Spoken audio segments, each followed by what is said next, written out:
नमस्कार दोस्तों, मैं नवीन यादव स्वागत करता हूं आपका अपने YouTube channel Vasudev IAS concept.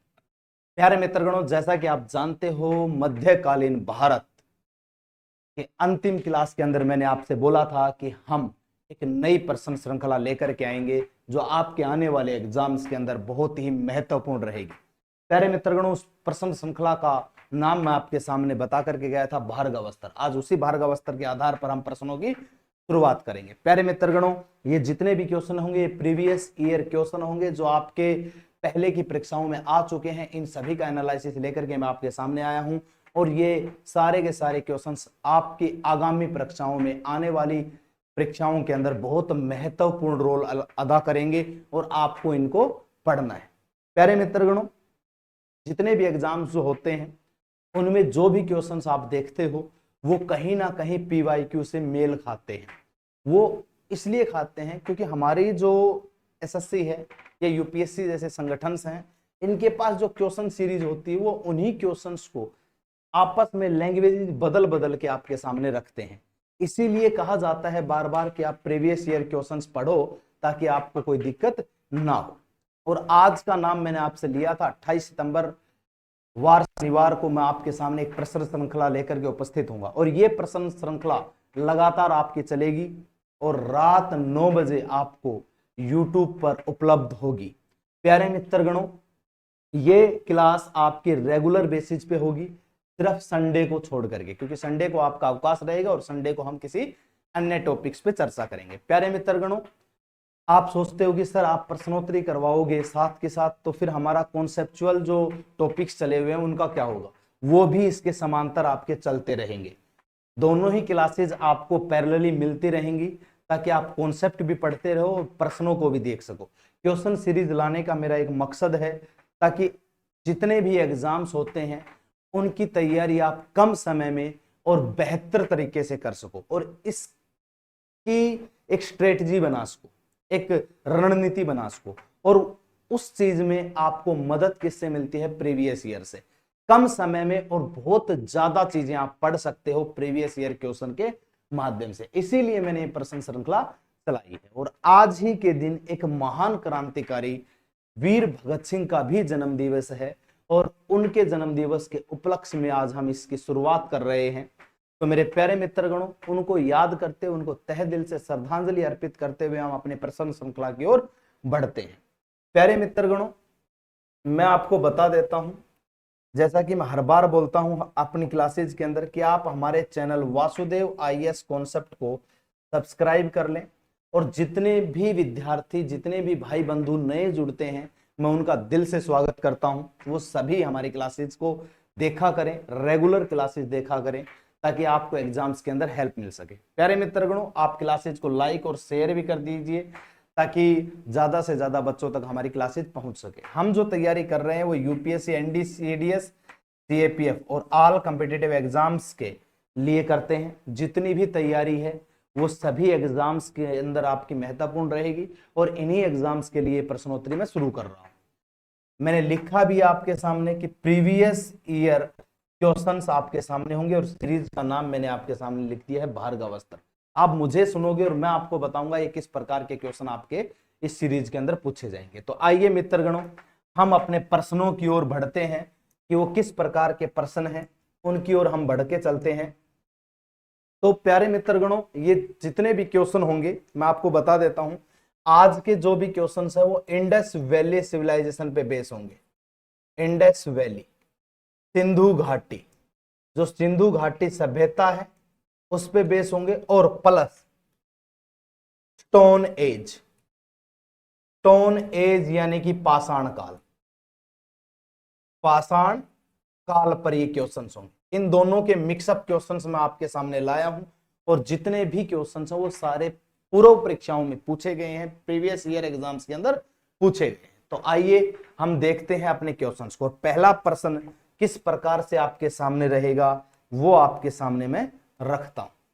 तो प्यारे मित्रगणों, जो प्रश्न श्रृंखला है उसको ध्यान पूर्वक आपको सुनना है और रोज रात 9 बजे आपके सामने एक क्वेश्चन श्रृंखला अवेलेबल हो जाएगी और आप देखा करें।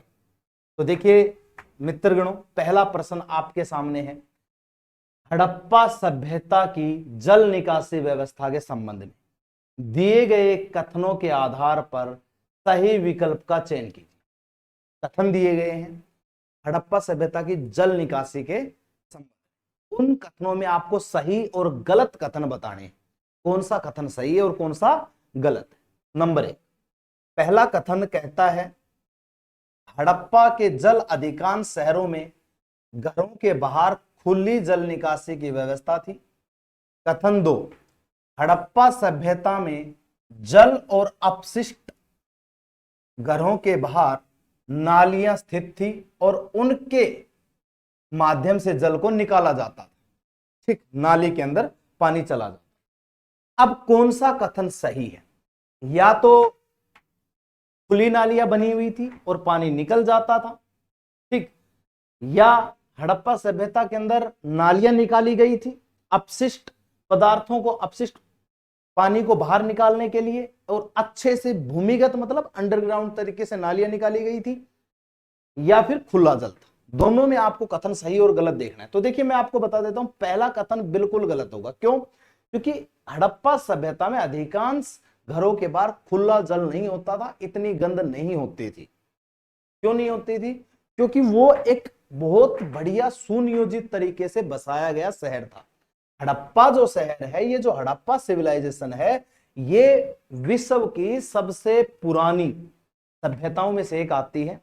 और इसकी अगर मैं बात करूं तो इसका उत्खनन जो है, इसका उत्खनन की बात अगर मैं बात करता हूं तो उत्खनन 1921 में दयाराम साहनी के द्वारा किया गया था। दयाराम साहनी के द्वारा इसका उत्खनन किया गया था, यानी कि इसके खोजकर्ता कौन थे? दयाराम साहनी। और इस सभ्यता को हड़प्पा इसलिए कहा जाता है क्योंकि ये सभ्यता जिसमें हड़प्पा एक नगर पाया गया था और जो सबसे बड़ा नगर था और प्राचीन नगर था, इसलिए इसको हड़प्पा सभ्यता भी कहा जाता है। इसको कांस्य युगीन सभ्यता भी कहा जाता है। ठीक, इसमें जो जल निकासी की व्यवस्था थी वो बहुत ही सुनियोजित तरीके से की गई थी, यानी कि जो इसका कथन 2 है वो बिल्कुल सत्य है। ऑप्शन नंबर कहीं भी दिख रहा हो आपको जो कथन 2 को सत्य साबित करता हो, तो ये ऑप्शन नंबर सी जो कथन 2 को साबित करता है, कथन 2, ठीक, कथन 2 बिल्कुल सत्य रहेगा। ठीक, यानी कि क्या होता था कि जैसे मान लो ये घर है अपना, इस घर के बाहर सड़क जाती थी, इस सड़क के दोनों ओर नालियां बनाई जाती थी और ये नालियां पूर्ण रूप से ढकी हुई होती थी। ये नालियां दोनों ओर से ढकी हुई होती थी, बिल्कुल कवर्ड होती थी, दिखाई नहीं देती थी, बिल्कुल ऐसा जैसे शिविर वगैरह देखते हो ना, इस प्रकार से होती थी।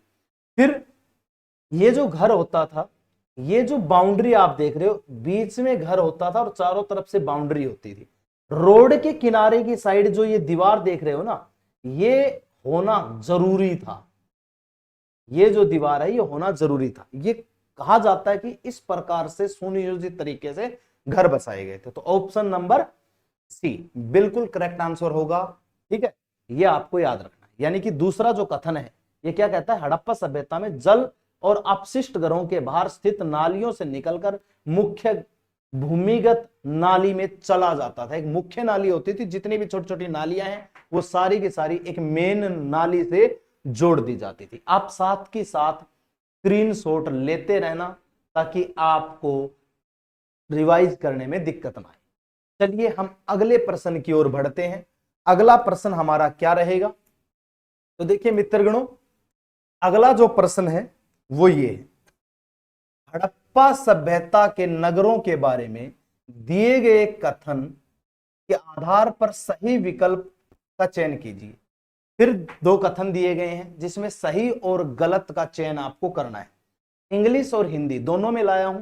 इंग्लिश में क्या कहता है? Choose the correct option based on the given statement about the cities of the Harappan civilization. Statement की अगर मैं बात करता हूं, most of the Harappan cities were divided into 2 parts, the upper city and the lower city. Statement second क्या कहती है? Archaeologist describe the lower part of the cities as the citadel. और ये जो क्वेश्चन पूछा गया है ये भी स्टेनोग्राफर 2023 में आया हुआ है। ठीक है, ये आपको याद रखना। ऑप्शन ए क्या कहता है, statement A and statement second both are true. Option B क्या कहता है, only statement second is true. Option C क्या कहता है, only statement one is true. Option D क्या कहता है, नाइदर स्टेटमेंट वन और nor statement second is true, ना एक सही है ना दो सही है। सी कहता है कि केवल एक सही है। डी कहता है बी कहता है कि दो सही है, और ए कहता है कि दोनों ही सही है। तो कौन सा कथन बिल्कुल सही होगा? तो देखिए कथन नंबर एक जो आपके सामने है, हड़प्पा सभ्यता के अधिकांश नगर दो भागों में विभाजित थे, ऊपरी नगर और निचला नगर, बिल्कुल सही है कथन नंबर एक। किसी भी ऑप्शन में अगर आपको दिखाई दे रहा है कि स्टेटमेंट वन इज करेक्ट, तो स्टेटमेंट वन बिल्कुल सत्य होगी, और वो ऑप्शन क्या होगा, ऑप्शन सी। इसका ऑप्शन सी बिल्कुल सही है। हड़प्पा सभ्यता के अंदर जो नगर बसाए गए थे वो दो भागों में विभाजित होते थे। सपोज करो ये कोई नगर है, ये दो भागों में विभाजित होता था। इधर ऊपर की ओर जो टिला होता था उसको ऊपरी टिला बोलते थे, और ये निचला, यानी कि एक को उत्तरी और एक को दक्षिण टिला कहते थे। यानी कि ऊपरी और निचली दो भागों में विभाजित होता था हड़प्पा का एक नगर। ठीक, तो ये आपको बिल्कुल सही मानना है। फिर उसके बाद हम आगे चलते हैं अपने अगले प्रश्न की ओर। अच्छा, एक और बात बता देता हूं, जो हड़प्पा सभ्यता है, ये जो हड़प्पा नगर है, ये किस नदी के किनारे बसा हुआ है? तो ये जो हड़प्पा नगर है ये भैया रावी नदी के तट पर है। किस नदी के तट पर है? रावी नदी के तट पर है। राखलदास बनर्जी ने इसी हड़प्पा के एक नगर की खोज की थी, मोहनजोदड़ो। यहां एक नगर और है मोहनजोदड़ो। मोहनजोदड़ो जो है वो 1922 में आरडी बनर्जी के द्वारा खोजा गया था। आरडी बनर्जी यानी कि राखलदास बनर्जी के द्वारा। इसी हड़प्पा का एक महान नगर था। इस मोहनजोदड़ो से आपको महान स्नानागार प्राप्त हुआ था। इस मोहनजोदड़ो से आपको महान अनागार प्राप्त हुआ था। इसी मोहनजोदड़ो से एक नर्तकी की प्रतिमा भी हमें प्राप्त हुई थी। बहुत सारे साक्ष्य हमें यहां से मिले हैं, ये आपको याद रखना है। क्वेश्चन दोनों लैंग्वेजेज में आपके सामने है। चलिए अगले प्रश्न की ओर बढ़ते हैं। अगला प्रश्न कौन सा है? अगर आपने स्क्रीनशॉट नहीं लिया है तो आप स्क्रीनशॉट ले लीजिए, ताकि आपको इन क्वेश्चंस में दिक्कत ना हो। मैं बार बार बता रहा हूं, स्क्रीनशॉट साथ के साथ लेते चलना। जो इंग्लिश वाला है वो इंग्लिश के लेना, और जो हिंदी वाला है वो हिंदी के। चलिए अगले प्रश्न की ओर बढ़ते हैं। तो अगला प्रश्न है, हड़प्पा नगरों के निम्नलिखित समूहों में किस समूह में अग्निवेदियां पाई गई? ठीक, एसएससी 2023 स्टेनोग्राफर का ही ये क्वेश्चन है। तो दोस्तों इसने अग्निवेदियों की बात की। सबसे पहले तो आपको ये पता होना चाहिए कि अग्निवेदियां क्या है। तो देखिए अग्निवेदी की अगर मैं बात करता हूं तो अग्निवेदियां जो हैं वो आग में बलि देने के लिए बनाई जाती थी। और अग्निवेदियां किस प्रकार से बनाई जाती थी? सपोज करो ये एक आयताकार और संकरी चीज है, इसमें आग जलाई जाती थी, और मैक्सिमम ये चीजें कर्मकांड के लिए यूज की जाती थी। कर्मकांड यानी कि अंतिम संस्कार वगैरह के लिए यूज की जाती थी, मृतकों को दफनाने के लिए प्रयोग की जाती थी। तो जो अग्निवेदियां पाई गई हैं वो कालीबंगा और लोथल में पाई गई है। कहां पाई गई है? कालीबंगा और लोथल में। इसके साथ ही मेरे प्यारे मित्रगणों मैं आपको बता देता हूं, जो अग्निवेदियां हैं वो इन शहरों में जो पाई गई हैं, ये शहर है कहां पे? तो देखिए अगर मैं बात करता हूं कालीबंगा की, तो कालीबंगा राजस्थान राज्य में है। कालीबंगा कहां है? राजस्थान राज्य में। वहीं अगर मैं बात करता हूं लोथल, तो लोथल कहां है? गुजरात राज्य में। गुजरात में। अब मेरे प्यारे मित्रगणों ध्यान से देखो, कालीबंगा से हमें क्या प्राप्त हुआ? और दूसरी बात, कालीबंगा स्थित कहां पे है? तो घग्गर नदी के तट पर। घग्गर नदी के तट पर स्थित है। ठीक। दूसरा, कालीबंगा से हमें क्या क्या चीजें प्राप्त हुई हैं? तो कालीबंगा से हमें तांबे का ऊंट, तांबे का बैल, ठीक, ये चीजें हमें कालीबंगा से प्राप्त हुई है। और कालीबंगा राजस्थान के एक प्राचीन शहरों में से एक आता है। ये बात आपको नहीं भूलनी है, ये बात हमेशा आपको याद रखनी है। उसके बाद जो लोथल शहर है ये गुजरात में स्थित है। कहां पर है? गुजरात। जो लोथल है यहां से हमें क्या क्या चीजें प्राप्त हुई? अच्छा, लोथल भोगवा नदी के तट पर है। किस नदी के तट पर है? भोगवा नदी के तट पर लोथल स्थित है, भोगवा नदी के तट पर। प्यारे मित्रगणों, लोथल से हमें चावल के साक्ष्य, लोथल से हमें तांबे का कुत्ता, लोथल से हमें कुछ हड्डियों के अवशेष भी प्राप्त हुए हैं। ये आपको याद रखना। और एक हाथी के दांत के पैमाने भी हमें लोथल से प्राप्त हुए हैं। ठीक है, अब ये दोनों नगर जहां से हमें क्या मिलता है, हड़प्पा नगरों में अग्नि वेदियां जो पाई जाती है वो इन दोनों नगरों से ही पाई जाती है। ठीक, ये बात आपको याद रखनी है। साथ के साथ आप स्क्रीनशॉट लेते हुए चलना ताकि आपको दिक्कत ना हो। मैं बार बार इसलिए कह रहा हूं क्योंकि अक्सर आप भूल जाते हो स्क्रीनशॉट लेना। चलिए अगले प्रश्न की ओर हम बढ़ते हैं। अगला प्रश्न है, हड़प्पा सभ्यता के विशाल स्नानागार से संबंधित दिए गए कथनों के आधार पर सही विकल्प का चयन करो। सबसे पहले, विशाल स्नानागार हड़प्पा सभ्यता के मोहनजोदड़ो स्थल में पाया गया था। कथन 2, विशाल स्नानागार को ईंटों को एक निश्चित क्रम में रखते हुए बनाया गया, प्लास्टर से लेपित किया गया और उसे प्राकृतिक राह की एक परत से जलरोधी बनाया गया। तो देखिए, जो ये कथन दिए गए हैं इनमें से आपके दोनों ही कथन सत्य हैं। आपके दोनों ही कथन सत्य है। ऑप्शन बी इसका राइट आंसर रहेगा। जो ये विशाल स्नानागार बनाया गया था ये मोहनजोदड़ो से हमें प्राप्त हुआ था। कहां से प्राप्त हुआ था? मोहनजोदड़ो से प्राप्त हुआ था। बहुत बार पूछा गया प्रश्न है कि हड़प्पा सभ्यता में पाया गया विशाल स्नानागार कहां से प्राप्त हुआ था?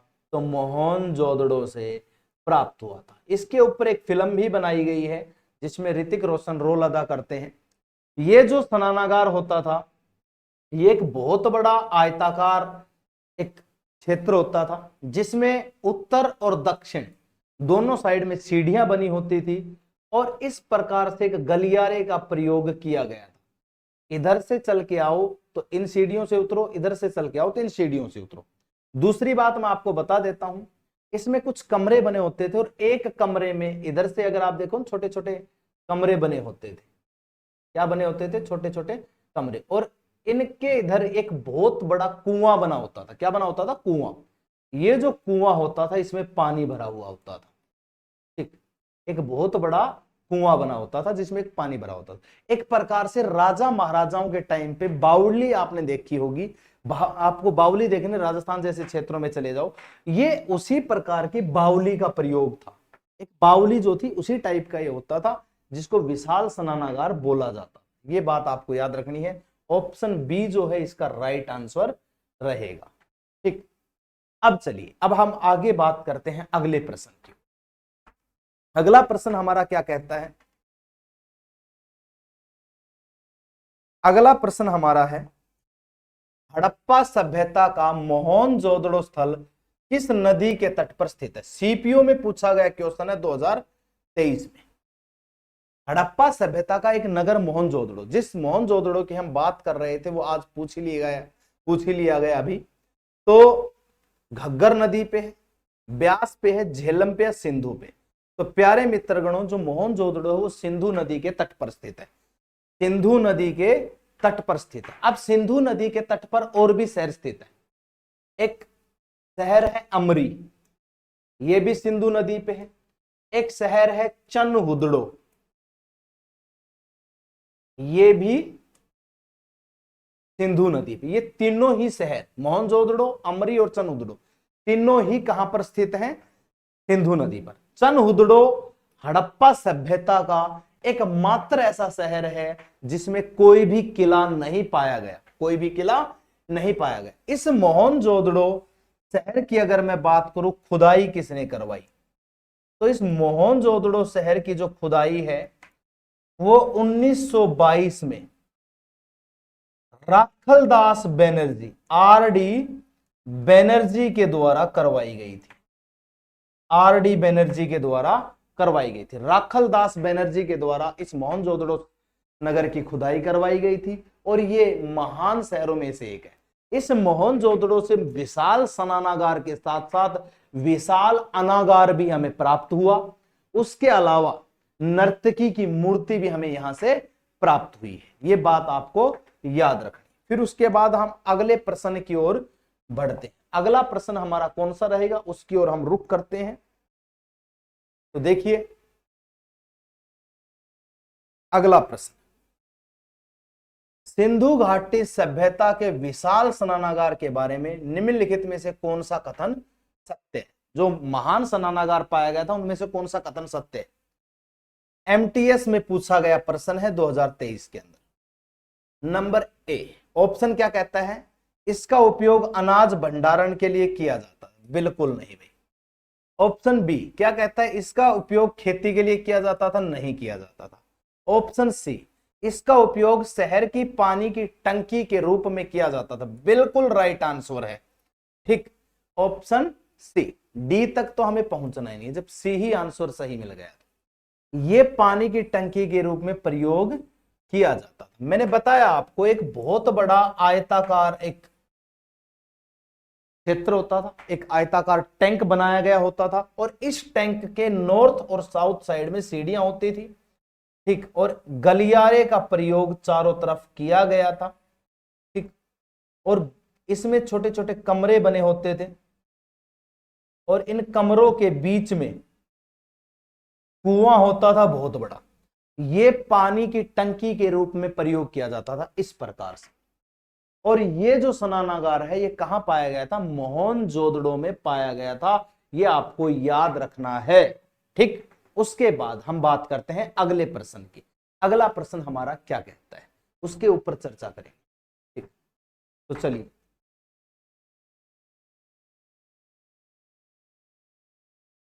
देखिए,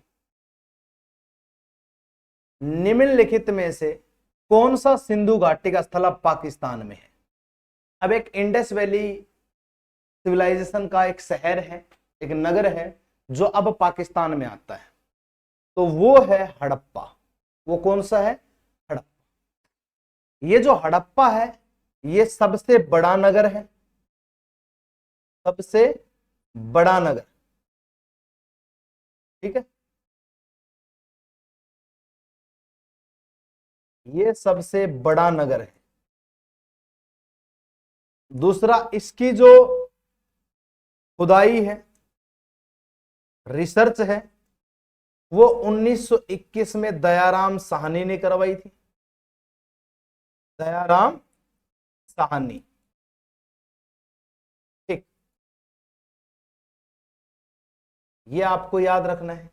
ठीक, प्लस हड़प्पा सभ्यता से हमें देवी मां की मूर्ति के साक्ष्य मिलते हैं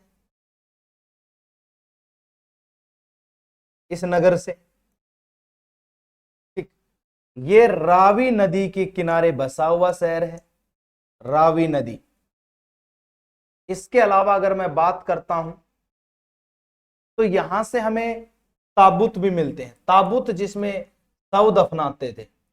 यहां से हमें ताबूत भी मिलते हैं, ये बात आपको याद रखनी, जिसमें शव दफनाए जाते थे। ये चीज हमें हड़प्पा शहर से, हड़प्पा नगर से मिलते हैं। ठीक है, ये आपको याद रखना। उसके बाद अगला प्रश्न हमारा क्या कहता है उसकी ओर हम बढ़ते हैं। तो देखिए अगला प्रश्न,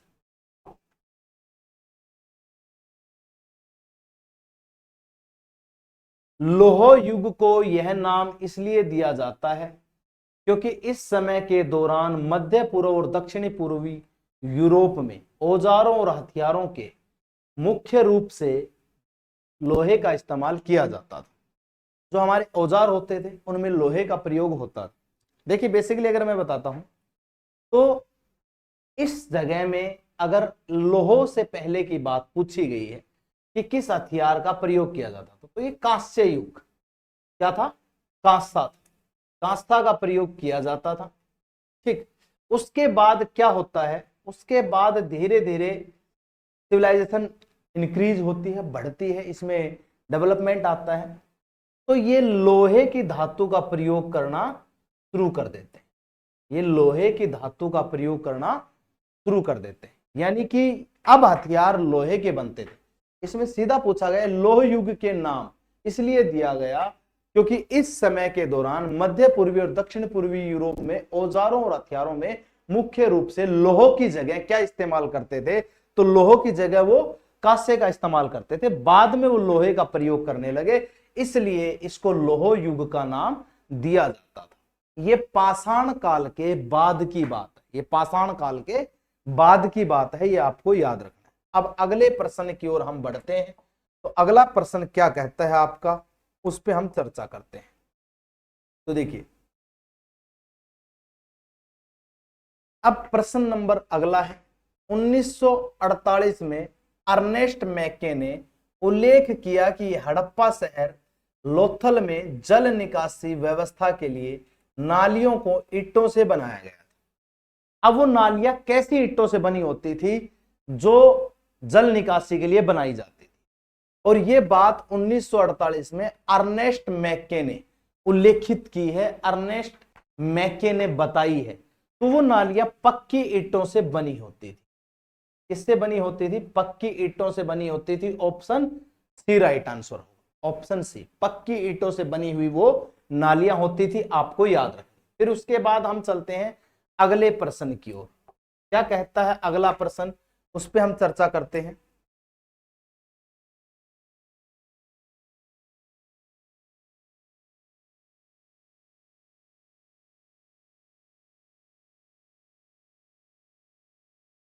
देखिए, प्राचीन भारतीय इतिहास के किस काल को मिट्टी के बर्तनों का काल बताया गया है, मिट्टी के बर्तनों के काल का प्रयोग किया गया है, किस काल में? तो भैया नवपाषाण काल इसका राइट आंसर होगा। नवपाषाण काल का राइट आंसर क्या होगा? नवपाषाण काल। इस नवपाषाण काल में एक जगह है मेहरनगढ़, मेहरनगढ़, जो वर्तमान में बलूचिस्तान में पड़ती है। इस मेहरनगढ़ के शुरुआती गांवों से, इस मेहरनगढ़ के शुरुआती गांवों से, जो आरंभ में गांव थे,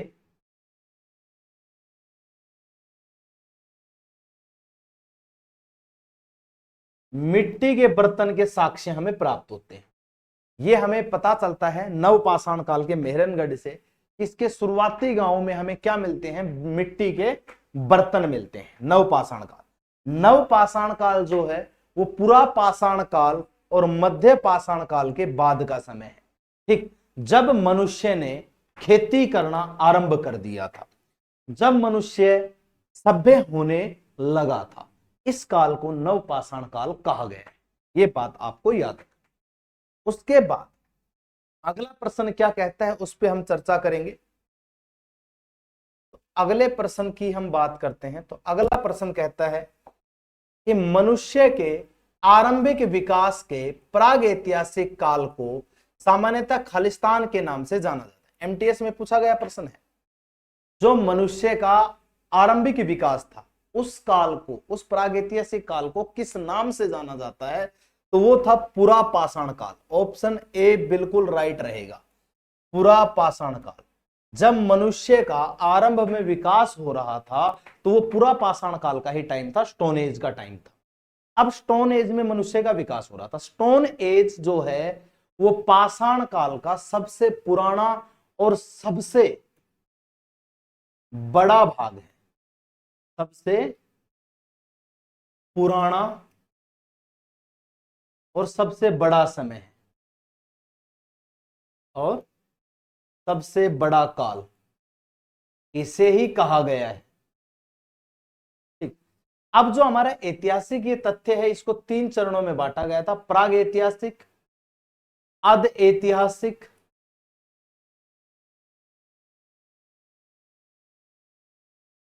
और ऐतिहासिक। इन 3 चरणों में बांटा गया था। जिसमें आरंभिक मनुष्य का विकास प्राग ऐतिहासिक में हुआ और इस प्राग ऐतिहासिक के पुरापाषाण में हुआ। यह बात आपको याद रखनी है, ठीक है। अब हम अगले प्रश्न की ओर रुख करें। अगला प्रश्न क्या कहता है उस पर हम चर्चा करते हैं। चलिए,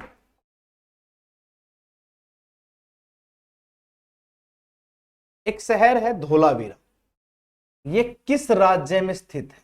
धोलावीरा। तो धोलावीरा शहर की अगर मैं बात करता हूं तो धोलावीरा शहर गुजरात में। ऑप्शन नंबर डी राइट होगा। धोलावीरा शहर की अगर मैं खोज की बात करता हूं तो 1968 में जेपी जोशी ने करवाई थी। किसने करवाई थी? जेपी जोशी ने, जिसको जगतपति जोशी के नाम से जाना जाता है।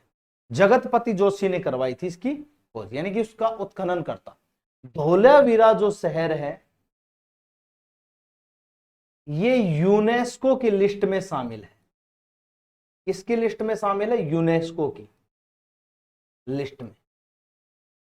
और यूनेस्को की लिस्ट में शामिल 40वां शहर है। कब शामिल किया गया? तो 2021 में, जुलाई 2021 में इसको शामिल किया गया था यूनेस्को की लिस्ट में। यह बात आपको याद रखना। धोलावीरा में हड़प्पा सभ्यता की सबसे प्राचीन भौगोलिक वेधशाला है। भौगोलिक वेधशाला। पूछ ले आपसे कि हड़प्पा सभ्यता की सबसे प्राचीन भौगोलिक वेधशाला कहां पर है, तो वो कहां है भाई? वो है आपकी धोलावीरा के अंदर। और धोलावीरा कहां है? तो धोलावीरा है गुजरात के अंदर, गुजरात शहर में, ठीक। ये बात आपको याद रखनी। अब अगले प्रश्न की ओर बढ़ रहे हैं भैया। कौन सा अगला प्रश्न? उस पर हम चर्चा करते हैं। बड़े प्यार से और सहजता से इन प्रश्नों को पढ़ते हुए चलेंगे ताकि आप अच्छे से समझ सको। भारत में महान पाषाण कब्रें बनाने की प्रथा लगभग खलिस्तान पहले शुरू हुई। तो भारत में जो महापाषाण कब्रें, बड़े बड़े पत्थरों की जो कब्रें बनी हैं, वो 3000 वर्ष पूर्व शुरू हुई थी। 3000 वर्ष पूर्व। ऑप्शन नंबर ए बिल्कुल राइट आंसर होगा, 3000 वर्ष पूर्व। इन कब्रों में एक पत्थर का प्रयोग किया जाता था, क्लेरन सर्किल्स। क्लेरन सर्किल्स, ये पत्थर का प्रयोग किया जाता था, ठीक। ये कबर स्मारक के रूप में जाना जाता है। किसके रूप में जाना जाता है? कबर स्मारक। एक पत्थर होता था कैपस्टोन। अब कैपस्टोन के नाम से ही पता चल रहा है कि ये जो कैपस्टोन है ये कबर के ऊपर रखा जाता था। ये कबर के ऊपर रखा जाता था, ठीक। और ये कबर स्मारक के लिए रखा जाता था। ये बात आपको याद रख, ठीक है। जो कबर को ढकने के लिए रखा जाता था वो कैपस्टोन था, और कबर के स्मारक के रूप में वहां पर एक नाम वगैरह रख के लिख के इस प्रकार से रखने होते थे, तो क्लेरन सर्कल का प्रयोग करते थे। और ये लगभग लगभग 3000 वर्ष पूर्व ये महापाषाण कब्रें हमें प्राप्त हुई है। अब हम बात करते हैं अगले प्रश्न की। अगला प्रश्न हमारा क्या कहता है? निम्नलिखित में कौन सा प्राचीन स्थल भारत में स्थित नहीं है? अब एक ऐसा प्राचीन स्थल दे दिया गया जो भारत में स्थित नहीं है, तो ये है भाई मेहरगढ़। मेहरगढ़, जो मेहरगढ़ है वो भारत में स्थित नहीं है। मेहरगढ़ कहां है? तो बलूचिस्तान में। और आपको बता देता हूं, बलूचिस्तान ने खुद को आजाद घोषित कर दिया है। खुद को आजाद घोषित कर दिया है बलूचिस्तान में, लेकिन अकॉर्डिंग टू जियोग्राफिकल डाटा ये पाकिस्तान में माना जाता है। बलूचिस्तान पाकिस्तान में माना जाता है। इसकी खुदाई की अगर मैं बात करता हूं तो 1974 में इसकी खुदाई किसने करवाई? तो 1974 में एक फ्रांसिस था। कौन था भाई? एक फ्रांसीसी था, जिसका नाम था जिन फ्रैंकोइस।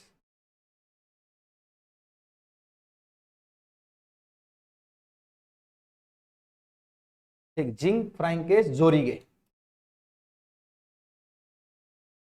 जोरिगे।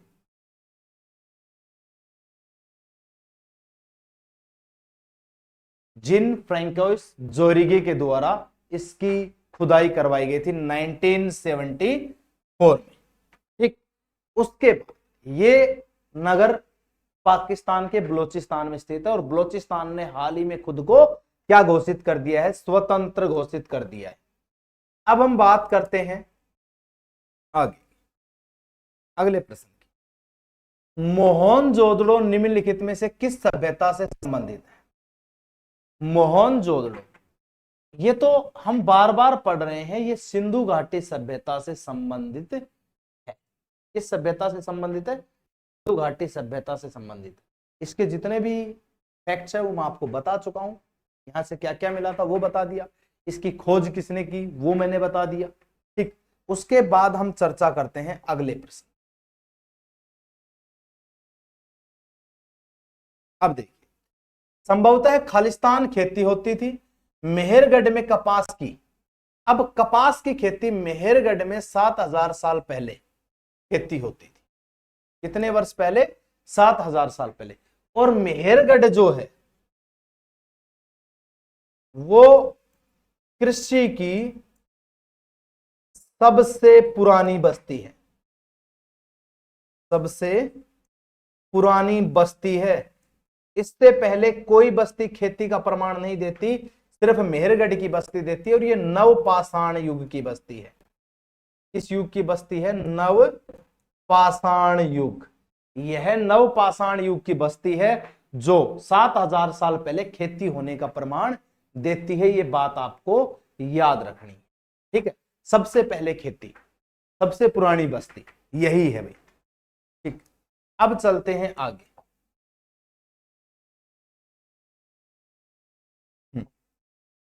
निम्नलिखित में से कौन सा हड़प्पा कालीन नगर कच्छ के रण में खदीर बेत पर स्थित था और इसे 3 भागों में बांटा गया था? तो कौन सा शहर खदीर बेत पर? तो देखिए, कच्छ का रण में धोलावीरा ही एक ऐसा शहर है जो खदीर बेत पर स्थित था। धोलावीरा, वही धोलावीरा जिसमें सबसे प्राचीन भौगोलिक वेधशाला पाई गई है हड़प्पा कालीन समय की।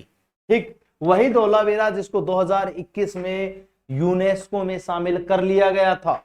इसके बारे में आपको याद रखना है, धोलावीरा 5वां सबसे बड़ा नगर था हड़प्पा सभ्यता का।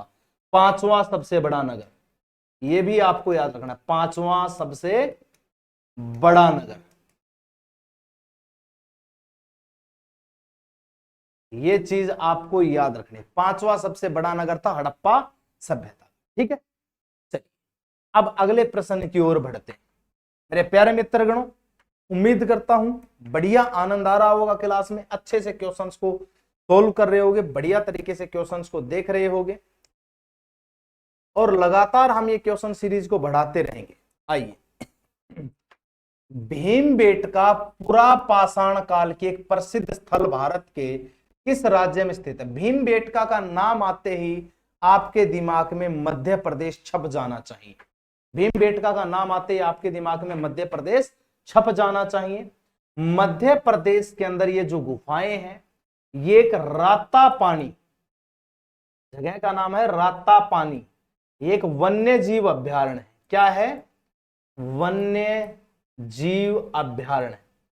इस वन्य जीव अभ्यारण्य के परिसर से घिरी हुई है, परिसर से घिरी है। इस वन्य जीव अभ्यारण्य परिसर से घिरी हुई है।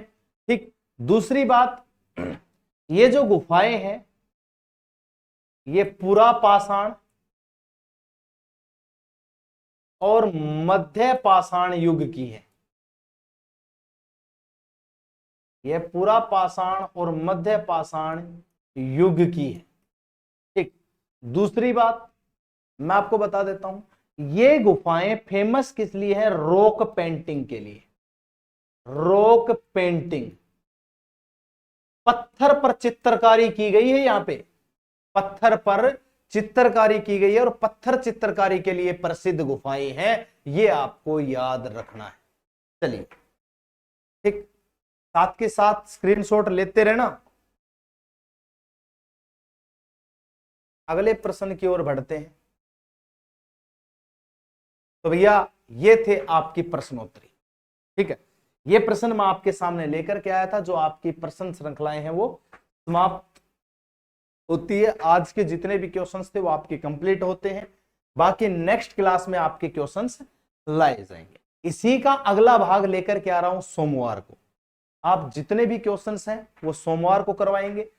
ऐसे ही लगातार प्रश्न श्रृंखलाएं आती रहेंगी, लगातार प्रीवियस ईयर क्वेश्चन बेस आते रहेंगे। ठीक, जैसा कि मैंने कहा था 30 मिनट में 40 क्वेश्चन आपके सामने ला रहा हूं, तो 30 मिनट में 40 क्वेश्चन, 40 से ज्यादा ही हमने सोल्व किए हैं। हर क्वेश्चन में हमने कम से कम 3 क्वेश्चन सोल्व किए हैं, यानी कि हर क्वेश्चन के अंदर उसकी सारी डिटेल हमने कवर की है। तो वो 3 से 4 क्वेश्चन बनते हैं। मल्टीप्लाई कर लेना, 40 को 4 से करोगे तो 160 क्वेश्चन बनते हैं, यानी कि हमने आधे घंटे की क्लास में 160 क्वेश्चन कवर कर लिए हैं।